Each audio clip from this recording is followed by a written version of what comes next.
مساء الخير، نحن معكم مباشرة من البيال. أكيد لتغطية شاملة وحصرية لمعرض كتاب الفرنكوفوني، واليوم بالحلقة رح نستعرض مقابلات مع كتاب فرنكوفونيين عالميين، وأيضا كمان نشاطات عديدة رح نستعرضها سوا.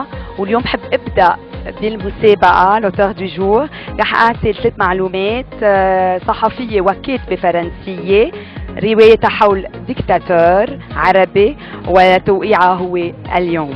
Je donnerai donc les 3 indices pour le concours l'auteur du jour. C'est un écrivain et journaliste français. Son roman est autour d'un tyran et sa signature est aujourd'hui. وأكيد فيكم تجاوبوا على هالسؤال على التويتر أكاونت @l'auteur du jour. وهلا بنتقل لزميلتي إلسا. Bonsoir à tous, مساء الخير. قبل ما نبدا جولتنا اليوم بمعرض الكتاب الفرنسي الفرنكوفوني، خلينا اول شيء نجاوب على السؤال اللي طرحته امبارح بلو كويز SDL du salon du livre، وما كان عندنا الوقت الكافي تنجاوب عليه امبارح لان كان عندنا مقابلات مفاجئه مع لا سيما دوله الرئيس نجيب مئاتي. رح نجاوب لكن على السؤال، وهو كان سؤال امبارح: on peut s'y plonger sans jamais s'y noyer. كي سويج؟ اكيد الجواب صح، كان لو ليفر، وربح معنا إكتور تابورجي وعطى الاجابه صحيحه. ما ننسى انه هذا الكويز رح يكون في اخر نهار من معرض الكتاب الفرنكوفوني جمعه الجاي، نهار الاحد 4 تشرين الثاني، رح يكون في سحب تيراج اوسور من البيال ان ديريكت، ورح يربح الفايز معنا جوائز عديده وقيمه جدا. لكن كيف بتشتركوا بهذا الكويز؟ في وسيلتين: اما على تويتر على الادريس التالية اللي هي لو كويز SDL مثل ما مبين على الشاشة عندكم بتصور، او فيكم تجوا لهون مباشرة من لو بيال تتجاوبوا على السؤال، تطلعوا معنا على الام تي في وبتجاوبوا على السؤال. السؤال رح يكون عن الفرنكوفونية وعن سالون دو ليفر وعن اجواء الثقافة الفرنكوفونية. سؤالنا لليوم رح يكون التالي: de quelle nationalité est Jean-Jacques Rousseau؟ de quelle nationalité est Jean-Jacques Rousseau؟ لكن بلاقيكم باخر حلقتنا تا نجاوب على الاسئله مباشره منهم. ننتقل لكرم. مشاهدينا الكرام، بحب رحب باستوديوهات الام تي في مباشرة من البيال بالكاتب الفرنسي Denis Langlois. Vous êtes le bienvenu. Je sais que vous êtes là pour signer votre dernière œuvre, Le Déplacé. Et Le Déplacé, c'est une histoire vraie que vous avez vécue vous-même au Liban. Mais d'abord, j'aimerais bien vous présenter. Donc, vous êtes écrivain français. Vous vous êtes déplacé beaucoup parce que vous étiez étant porte-parole de l'appel des 75 contre la guerre du Golfe en 90-91. Vous avez aussi séjourné à Beyrouth, comme au Djibouti, comme en Irak, pour témoigner des conséquences de la guerre sur les plans psychologiques, sur les plans politiques et bien sûr économiques. Racontez-nous un peu plus de cette expérience-là. Si vous voulez, ce livre est un livre témoignage sur la guerre du Liban, mais plus spécialement sur la guerre de la montagne, qui a opposé à un moment donné les Druzes et les chrétiens. Des voisins, des amis se sont massacrés. C'est quelque chose de terrible qui s'est passé. Il ne s'agit pas de donner une sorte de leçon aux Libanais, de dire c'est affreux ce que vous avez fait, parce que cela peut se produire et c'est déjà produit dans de nombreux pays. Je crois que c'est un problème de nature humaine. À un moment donné, la civilisation éclate et la barbarie humaine apparaît. Alors, moi, je pense qu'il faut être attentif, bien sûr, à cela, parce qu'au Liban, ça peut recommencer, mais ça peut recommencer n'importe où. Il faut, je crois, témoigner des efforts des pacifistes, parce que pendant la guerre du Liban, il y a eu beaucoup qui ont œuvré aussi pour la paix. Et je crois qu'il faut les mettre en lumière. Généralement, on honore les guerriers, ceux qui luttent contre l'ennemi et qui généralement les tuent. Bien Et sûr. il faut au contraire dire, voilà, il y a des gens qui courageusement se sont opposés à la guerre, qui ont risqué leur vie pour cela, je crois que c'est l'espoir véritablement de notre société. Exactement. En tout cas, il faut toujours qu'il y ait des partisans de paix Tout à fait. dans le monde pour que la guerre ne soit pas toujours présente et éternelle quand même. Bien sûr, Ouais. je crois que c'est vraiment l'espoir. Il faut résister face à la guerre et c'est la seule façon de prouver qu'on est véritablement un être humain. Exactement. Vous parliez bien sûr des conséquences dramatiques. Où étaient-elles des plus dramatiques? Au Liban ou en Irak où elles sont toujours, les conséquences sont toujours dramatiques, mais se différencient, c'est-à-dire d'un pays à l'autre. Bah, Et au si- Liban, qu'est-ce qui vous a surtout, ça c'est ma seconde Alors, question, les qu'est-ce qui vous a vraiment, excusez-moi, qu'est-ce qui vous a vraiment, si on peut dire, marqué? Alors, les guerres modernes se caractérisent par le fait que ce sont surtout les civils qui meurent dans ces guerres, Ouais. moins les militaires. Ouais. Et au Liban, il y a énormément de civils qui sont morts, de personnes qui ont été déplacées. Et moi, ce qui m'a frappé, c'est justement ces massacres qui ont eu lieu entre voisins, entre gens qui étaient auparavant amis. Et bon, bien sûr que j'ai pas d'explication et personne ne m'a donné véritablement d'explication quand j'ai interrogé les gens, j'ai essayé de comprendre.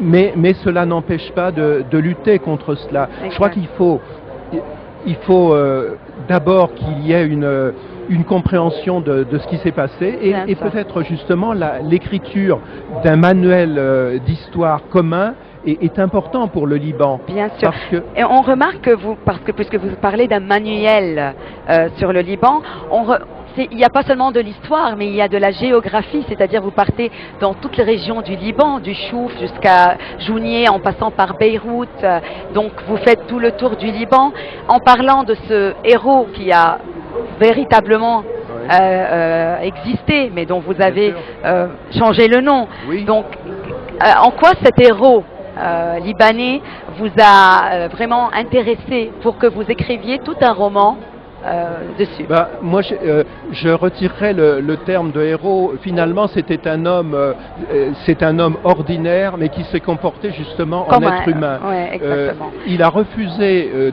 d'exercer une sorte de vengeance parce que sa famille avait été massacrée pendant la guerre de la montagne et il a refusé de s'engager dans les milices pour justement exercer une vengeance, parce qu'il pensait que le cercle de la vengeance pouvait se renouveler éternellement et que ce n'était pas une solution. Non, je crois que justement il y a cet espoir que des gens résistent en face de cette barbarie qui atteint brusquement sans que l'on puisse vraiment comprendre ce qui se passe. Et quelles sont vos opinions aujourd'hui face à toutes ces révolutions qui se passent dans le monde arabe et aujourd'hui, bien sûr, en Syrie? Nous sommes en train de témoigner d'une barbarie qui n'en finit pas. Est-ce qu'il y aura une solution pour ces êtres humains qui vont vraiment se ruer vers la violence? Alors, je vais répondre plus généralement. On est dans une société où il y a le pour et le contre, dans une société, disons, sommaire, inspirée un peu du numérique. Et je crois que l'espoir, et c'est plutôt dans la conciliation, dans la recherche d'une solution qui convienne aux deux parties. Exactement. Alors, je ne sais pas si en Syrie c'est possible, mais un certain nombre de gens essayent justement Bien sûr, et on de espère faire. en tout cas. Voilà, mais c'est quand même cela. Oui. En tout on cas, a tendance justement à négliger. En tout cas, je voudrais juste dire parce que le déplacé sera signé demain à 18h, donc pour tous les téléspectateurs qui aimeront venir et vous pouvez leur dédicacer le livre. مشاهدينا الكرام توقيعه بكره الساعة 6 وبننتقل لإلسا. Merci. وهلا بنباشر باول نشاط اليوم وهو مؤتمر عقد ضمن المعرض منذ حوالي ساعتين عنوانه لا بري ريليجيون ريليغاري، ومعنا دكتور عبدو قاعي عالم الاجتماع يلي الف الكتاب يلي دار حوله الحوار. بدي اسالك دكتور قاعي، هيدا الموضوع بالذات باي شو الصله مع المجتمع؟ يعني كعالم مجتمع ليه عم تحكي عن الدين؟ ايه هيدا انا مش عم بحكي عن الدين وبس، انا عم بحكي عن المجتمع بحد ذاته. ليه المجتمع اليوم عم يتعثر؟ مفهوم المجتمع عم يتعثر، مش بس عنا بلبنان، عم بحكي عن كل المجتمعات البشرية. وعم بقول انه في شيء مثل الابوكاليبس، يعني المجتمعات عم بتروح نحو نهاياتها السيئة. هيدا الابوكاليبس، انه ليه نحن عم نروح نحو نهايات ما بقى فيها تتعالج. من اي ناحيه دكتور قاعي؟ يعني انه المجتمع لازم يودي الى الحقوق، انه الحقوق تتحسن بكل العالم. وضع الحقوق والحق هون بمعنى انه يلي ما عندهم حقوق توصل لهم حقوقهم. عم نشوف العكس عم بيصير. ريليغاري الكلمة الموجودة بالكونفرنس اللي هلا حصلت من ساعتين، يعني غولييه، يعني واحد يكون في صلة وصل. بس شو الوصل شو هو؟ انه الانسان عنده نزعتين، نزعة بتشده الى دونيته، نزعة بتشده الى فوقيته. يعني ريليغاري هي هالرابط يلي بيربط الانسان بفوقيته، يلي بيخليه يرتقي الى خلقيته. طيب دكتور قاعي، هيك مواضيع يعني كيف فيها تساعد المجتمع يتحسن؟ هل يا ترى هي بمتناول الجميع او في اخصائيين بس رح يقدروا يستفيدوا منها؟ هي اساسا لما صارت الثورات من 200 300 سنه هي اجت تغير الاوضاع يلي كانت سائده، يلي كانت ما عم بتخلي الانسان يتحرر تا يقدر يرجع يرتقي الى فوقيته، يرتقي الى مش المورال اللي بتظلم، انما يرجع ينفتح باب الخلق. من هيك الجامعات انفتحت وانفتح باب النقد تيقدر الانسان يقدر يحكي. من هيك فتح باب تحرر المرأة. رجعت اليوم القوانين الصارمة يلي ما عم تخلي حدا يقدر يحكي من جديد. نحن بالشرق بقى انا عم برجع بفتح هالمواضيع. هل بحق لنا نرجع نقرا؟ القراءة بمعنى انه نقدر نقرا هالانظمة الثابتة اللي ما بدها حدا يطلع فيها. عم تطرح سؤال كثير مهم هون بمعرض الكتاب، أهمية القراءة بحد ذاتها. القراءة انه نحن نقدر نصير نقديين فعليين لكل شيء. الانسان بده يوعى ذاته، بده يقرا ذاته، مش بس انه العلم قال كذا وكذا وكذا وكذا. بدنا نحن نحافظ على انسانيتنا، يعني نحافظ على المرأة بمعنى انه المرأة يكون عندها حقوقها بذاتها، مش انه تصير مثل الرجل. اصلا دكتور قاعي، نحن معودين عليك عندك كثير كتب وكثير مؤلفات، وحضرتك يعني بتشترك بعده مؤتمرات، يعني اكيد بون شانس لبقيه الاعمال بدك تقوم فيها. نحن هلا رح ننتقل لكارين او لبريك.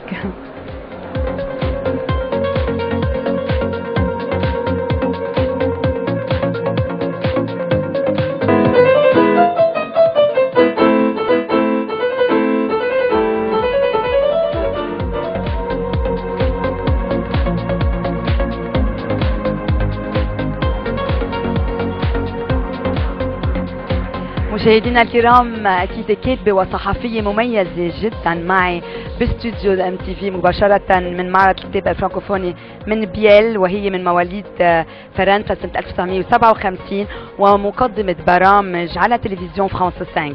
اصدرت كتب عديده، ولكن اخر كتاب اصدرته من اقل من شهرين، لي بروا دون لو هارام دو كادافي، وانباع اكثر من 1,000,000 نسخه باقل من شهرين وترجم إلى 10 لغات. أكيد عم تحكي عن ديكتاتور قذافي وعن النساء واللي كانوا يكونوا مثل يعني عم بيحاموا عنه ولكن كمان عم بيستعملهم كعبيد عنده. Annie Cogent, vous êtes la bienvenue. Je parlais de vous, je disais que votre livre est un scoop, que depuis que vous l'avez édité depuis moins que 2 mois, il est vendu partout et traduit en plus de 10 langues. Donc tout a commencé en novembre 2011 lorsque vous avez publié un article dans Le Monde à propos de Soraya, l'histoire de Soraya qui a 15 ans et qui a été choisie par Kadhafi pour devenir son esclave sexuelle, comme vous le dites. Comment tout a débuté? Comment vous avez pu rencontrer cette jeune fille? Écoutez, c'était à la fois un peu du hasard et beaucoup de chance. En tout cas, je m'intéressais à la situation des femmes pendant la Révolution. J'étais très frappée, on ne les voyait nulle part. Sur les reportages, sur les photos, y compris dans les articles de presse écrits. D'ailleurs, on ne parlait jamais des Libyennes. Les Libyens, on les voyait partout. J'avais pourtant vu les Tunisiennes, les Égyptiennes prendre part à la Révolution, jamais les Libyennes. Je voulais savoir ce qu'elles avaient fait. Donc j'ai voulu aller en Libye. J'en ai rencontré beaucoup. Je me suis rendu compte qu'elles avaient pris une part essentielle dans la Révolution, de façon cachée, bien sûr, et qu'elles avaient beaucoup de courage parce qu'elles risquaient le viol, que c'était une arme de guerre décidée par Kadhafi. Et donc j'ai recherché des jeunes femmes et notamment des victimes de viol et on ne peut pas parler de ça. C'est indicible et c'est inaudible parce que c'est le plus grand des tabous. Et cherchant quand même à rencontrer des jeunes femmes et des victimes, je suis tombée par hasard sur cette jeune fille qui me dit qu'elle n'a pas été violée pendant la Révolution. C'était pas un viol de guerre, elle a été violée bien avant et par Kadhafi lui-même. Il a choisi un jour à l'école, il visitait l'école à Sirte, il l'a repérée, on l'a choisie elle parce qu'elle était jolie pour donner un bouquet de fleurs, il l'a regardée de haut en bas derrière ses lunettes noires, il a mis sa main sur la tête et c'était un signe à ses gardes du corps pour dire je la veux celle-là. Et le lendemain, des femmes venaient la chercher chez ses parents, on l'a emmenée dans le désert et là ça a été le début. C'est très dur, vous avez donc mené secrètement cette enquête à Tripoli parce qu'on ne peut pas le faire. C'est très compliqué. Et comment vous avez pu, parce que vous avez dénoncé un tyran drogué, meurtrier, ainsi qu'un système d'esclavagisme entre corruption, terreur, viol et crime. Comment avez-vous pu pénétrer dans ce système très tabou? C'était très compliqué, les femmes étaient mortes de peur. Vous avez été aidée par qui? J'ai une femme libyenne qui m'a beaucoup assistée et qui m'a traduit parce que je parlais français ou anglais, mais effectivement il fallait quelqu'un en qui j'ai toute confiance. Ces femmes étaient terrorisées réellement. La petite Soraya, elle avait envie de parler parce qu'elle était en colère. Le dictateur venait de mourir et il ne serait jamais jugé. C'est un crime contre l'humanité. Vous n'auriez pas pu publier votre livre, bien sûr, si Kadhafi n'était pas mort. Sans doute. J'aurais peut-être pu le faire en France parce que je suis libre d'écrire ce que je veux en France. En tout cas, j'aurais eu beaucoup plus de mal à rencontrer ces jeunes femmes, même si maintenant, il a beau être mort, Kadhafi. Ces filles sont terrorisées encore. Elles sont menacées par le crime d'honneur. Leur famille les rejette par des extrémistes religieux, par des kadhafistes. Il en existe encore qui ont très peur de ce qu'elles peuvent dire. En tout cas, on vous remercie pour ce livre, Les proies dans le harem de Kadhafi, parce que vraiment, c'est un livre contre les crimes de l'humanité. Vraiment. Et merci beaucoup Annie Cogent d'être ici parmi nous au Liban. Et bonne chance pour votre signature demain. Merci pour votre accueil. Merci à vous. ننتقل لإلسا. إذا برهن إنه المعرض منه بس يعني موجه للكبار، عندنا هون برهان كتير كبير في صبية عمرها 13 سنة كاتبة كتاب ورح نستضيفها هلا، Maria Cabalan. Bonsoir. Bonsoir. Vous avez rédigé un ouvrage qui s'appelle La Louve argentée. Vous venez tout juste de le signer dans le stand des 5 heures. Vous êtes en 8e. C'est votre premier ouvrage. Vous en avez EB8. D'accord. En 4e, pardon, en 4e, en EB8. Et donc, vous venez de signer l'ouvrage. De quoi il parle? Ce roman, intitulé Le Louve argenté, ça c'est le premier tome. Il y en a encore 2 autres. Le deuxième, je l'ai terminé d'écrire. Et le troisième, je n'ai pas encore terminé. Et de quoi ça parle, Maria? Ça parle d'une jeune orpheline, Lorraine, qui vivait en Cappadoce avec son frère, mais elle a été obligée de vivre chez son grand-père à Paris. Le seul problème, c'est qu'elle vivait modestement, elle aimait sa vie, elle aimait la liberté, mais son grand-père était un comte, un noble, et elle ne pouvait pas faire ce qu'elle voulait. Ce roman, je l'ai écrit dans les années du XVIIIe siècle. Ah, donc la date dans l'histoire, c'est le XVIIIe siècle. Et Maria, on m'a dit que c'est un peu le style de Harry Potter, c'est vrai? Oui, un peu la magie, la prophétie. Oui. C'est joli ça. Vous l'avez écrit tout seul? Oui.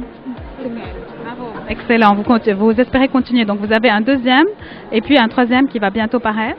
Oui, j'ai d'abord été inspirée par tout ce que je lis et puis j'écrivais de très bonnes productions et mon prof de français, Madame Maya Dov, m'a encouragée à écrire un livre.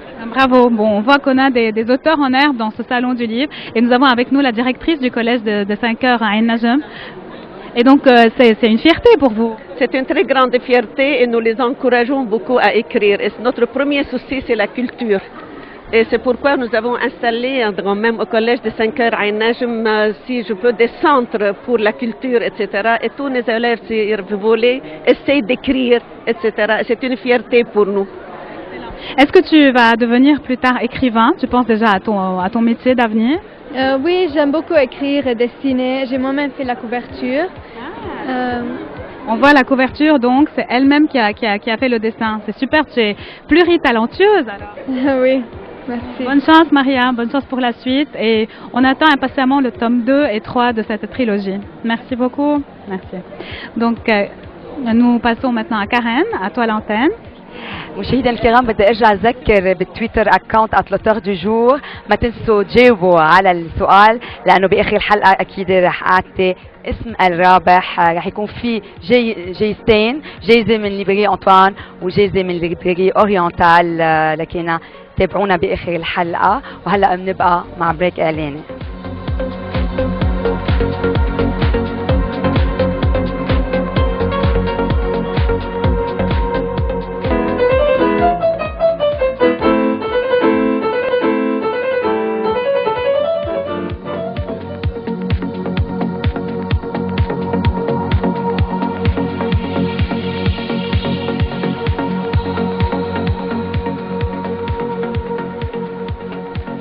مشاهدينا الكرام، رجعنا على القسم الثاني من حلقتنا، واليوم اكيد في كثير توقيعات ضمن المعرض الكتاب الفرنكوفوني. واليوم بحب رحب باستديوهات الام تي في مباشره من بيال بالكاتبه والشاعره والناقده الادبيه عزة اغا ملك. اهلا وسهلا فيك. نحن بنحييكي. ايه لا بدك تحكي بالميكرو. بنحييكي لانه حضرتك جايه من طرابلس وبعرف قد ايه بعرف قد ايه كل رواياتك حبك لبلدك ولوطنك، علما انك انت عايشه بفرنسا، ولكن على طول بكتاباتك في لبنان وفي ايضا عاصمه الشمال طرابلس. خبرينا اكثر عن هالشغف، وخاصه انه عندك توقيع لكتابين لحضرتك، ريبوديي ماريي à Paris, ريبوديي à Beyrouth، و qu'as-tu fait de tes mômes papa؟ بالحقيقة حبي للبنان بالأول ولطرابلس سيرتو بخليني اخذها كوم ان fond de roman pour les événements. Tout autour de nous, il y a autant de problèmes, il y a tant de problèmes qu'on n'a pas besoin, le romancier n'a pas besoin d'inventer. Donc, il raconte les problèmes, il raconte l'écriture. L'écriture, c'est quelque chose de merveilleux. C'est une thérapie. Exactement. Et on raconte sa douleur, on raconte ses tabous, on raconte. Donc, c'est une vraie thérapie et contre un remède aussi contre la solitude, contre la douleur elle-même. Bien sûr. Bon, comme chaque année dans ce salon du livre, vous avez beaucoup d'activités, comme je vois. Vous avez 3 conférences. Vous avez 2 conférences. 2 débats-conférences. Exactement. 2 débats-conférences. Ce mardi, oui. 30 octobre, avec Dr Rima Hamdan et Rola Zoubian de l'Université libanaise. Oui. Et le thème, c'est autour d'un thème qui se trouve souvent dans mes œuvres, la géopoétique. C'est un thème très récent et très intéressant en même temps. Et avec la géopolitique et l'écopolitique. Donc, tout ce qui a rapport à la géopoétique, le rapport entre la poésie et l'endroit où on vit, exactement, les villes. Parce que c'est vraiment très, on peut dire que on ne peut pas sortir de là où on est né, on ne peut pas sortir du cadre de nous. Les racines, bien sûr, les racines s'enfoncent profondément et de la culture et la culture aussi. Donc, on peut pas se passer de ses racines. Et votre seconde conférence est autour des femmes. Ce débat est modéré par Dr Georges Dorléans de l'Université de Balaman. Et il y a un autre débat conférence le dimanche 4 novembre, c'est-à-dire le dernier jour du salon. Et c'est autour de mon œuvre narrative. C'est Madame Nadine Bras, qui vient de terminer une thèse de doctorat sur 4 romanciers libanais d'expression française. Parce qu'on n'a plus que quelques secondes. Est-ce qu'il y a quelque chose encore à rajouter parce que le temps passe. Et donc c'est ce dimanche.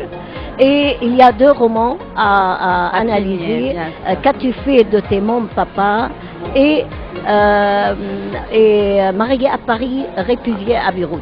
C'est 2 romans très beaux. Et c'est, attention, c'est modéré par Karen Bousseni, ne l'oublie pas.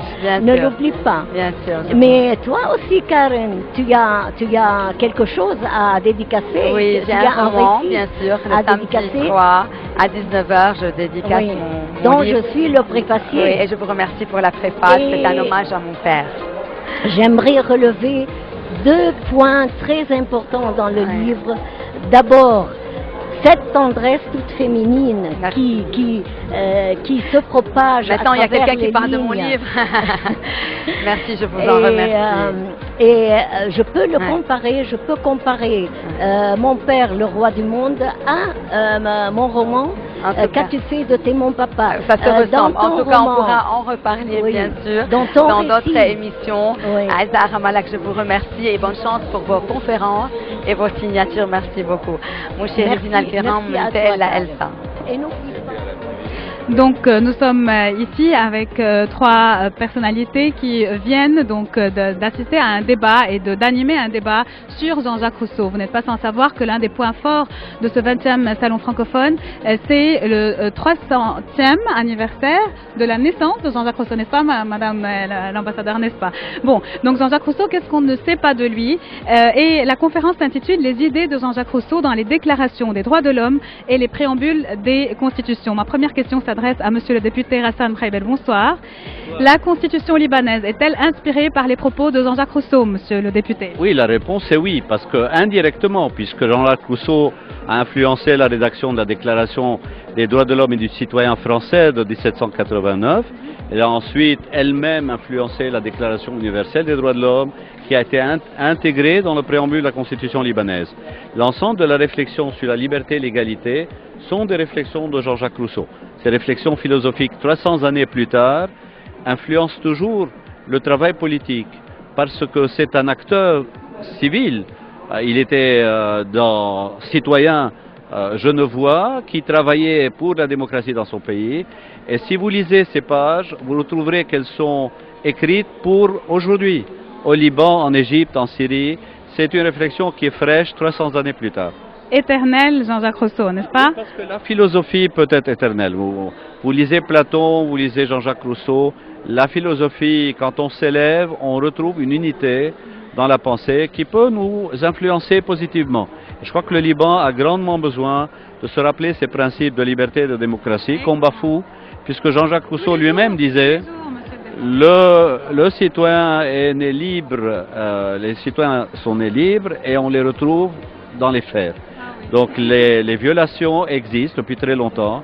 Le tout est de savoir comment justement protéger le citoyen de ces violations dans ses libertés fondamentales. Merci Monsieur le député. Maître Azouli, on s'adresse à vous maintenant pour voir quel est l'impact des écrits de Jean-Jacques Rousseau qui a inspiré les Lumières, qui a été inspiré par les Lumières sur les documents internationaux. Est-ce qu'il y a quelque chose de précis, un exemple précis? Exactement, la Déclaration universelle des droits de l'homme, mais je me suis surtout attardé à montrer les dérapages actuels dans la vie politique libanaise, au Moyen-Orient, de la pensée, de l'application de la pensée de Jean-Jacques Rousseau, et j'ai essayé de les systématiser en insistant notamment sur les violations par le Conseil constitutionnel libanais du principe du secret du vote, du droit de vote, dans un arrêt célèbre, que j'invite avec énergie les législateurs à modifier le plus rapidement possible.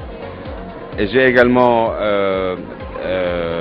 réfléchi avec l'auditoire sur la rééligibilité indéfinie, c'est-à-dire que quand on essaie de réélire indéfiniment le même président, pas le même candidat, soit au niveau de l'exécutif, soit au niveau du législatif.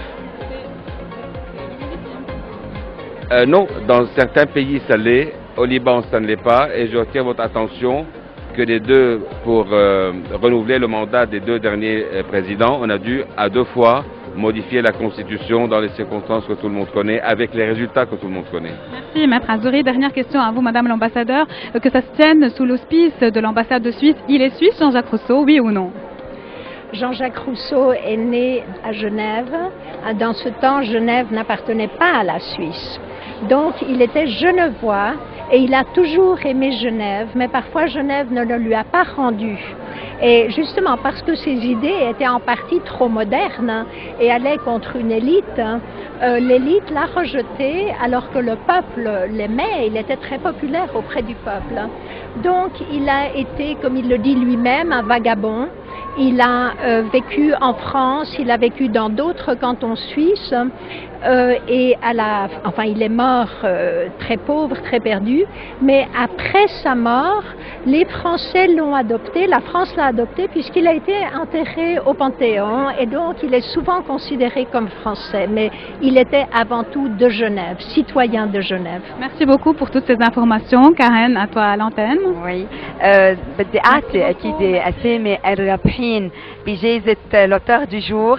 كانوا أكيد كتار اللي جاوبوا صح، ولكن بدنا نتنقي 2 لأنه رح يربحوا جايزتين. عندي روجيه ديب هو اللي ربح كتاب أنيك كوجان، أكيد لوتور دو جور كانت أنيك كوجان، وبيقدر ياخد الكتاب عن ستاند أنطوان بالبيال بمعرض الكتاب. والثاني إليان سرسو فيها تاخد كتاب أيضا من ليبراري أورينتال، من ستاند ليبراري أورينتال أيضا بالبيال. وهلا بننتقل لإلسا للكويز دي جور. Je suis en train d'interrompre une conteuse qui s'appelle Véronique. Rappelez-moi votre nom. Nader. Nader. Donc vous êtes là en train de raconter une histoire aux enfants. Le conteuse, c'est une profession.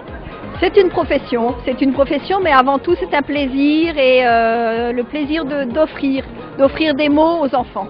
Bon, on s'arrête chez vous pour montrer que le salon c'est aussi les enfants, le divertissement, la culture qui commence à un âge très jeune. Qu'est-ce que vous aimez le plus en racontant des histoires aux enfants? Le pétillement des yeux, les exclamations? C'est le plaisir de voir l'émerveillement et de les emmener dans un monde imaginaire. Je vais poser quelques petites questions aux enfants qui sont avec nous. Pourquoi vous aimez les contes? On aime les contes car c'est beau et ça nous instruit. Et vous derrière? Parce qu'on aime découvrir des histoires. Super, donc à partir de là, on va à la culture qui commence. Donc on va passer chez Karen pour reprendre la réponse au quiz. Ah d'accord, maintenant c'est le quiz tout de suite. On va répondre aux questions.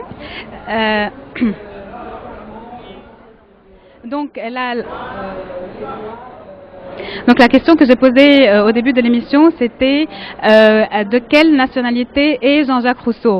Donc j'ai dit vous pouvez répondre par Twitter, mais vous pouvez également vous adresser à nous à partir du biel. J'ai quelques réponses autour de moi, on va voir si elles sont correctes. Oui. Il est suisse. Vous pensez qu'il est suisse, Jean-Jacques Rousseau? Suisse. Autre réponse? Est-ce que quelqu'un a une autre réponse? Suisse, même réponse. Vous êtes sûr? Probablement, genevois, suisse. Quelqu'un a d'autres réponses? Vous savez s'il est suisse, s'il est... Non? Aucune réponse. Bon, oui. Il est français. Il est français, d'accord. Oui. Bon, en fin de compte, ils l'ont pas entendu, mais Madame l'ambassadeur de Suisse vient de nous dire tout à l'heure qu'il est né à Genève, il est genevois, et en fin de compte, Genève à l'époque, il y a 300 ans, n'appartenait pas à la Suisse. Et finalement, c'est la France qui l'a adopté parce qu'il a été enterré au Panthéon. Tu as gagné. C'est quoi ton nom? Joe. Melki. Très bien, donc Joe Melky, on va inscrire ton nom avec ton numéro ou celui de tes parents et tu cours la chance de remporter un lot de valeur et le tirage au sort aura lieu le 4 novembre. On t'attend pour tirer au sort et voir si tu vas remporter le gros lot. Merci Joe, merci beaucoup. Et toi, tu as quelque chose à ajouter? J'aime les contes parce que pour grand. D'accord. Bon, grand et petit, tout le monde est là et le salon du livre est bondé en ce dimanche. On finit l'émission. À toi, Karen, l'antenne. مشاهدينا الكرام هيك بنكون وصلنا على ختام حلقتنا اليوم. ان شاء الله تكونوا استمتعتوا، ان شاء الله تكونوا كمان تعرفتوا على كتاب جديد وعلى ايضا يمكن نشاطات حلوه، وهالولاد اللي عندهم نشاطات حلوه كثير لانه الثقافه بتبلش من عمر صغير وما بتنتهي. الثقافه ما لها حدود وبيتجدد موعدنا بكره بذات الوقت. كونوا على الموعد.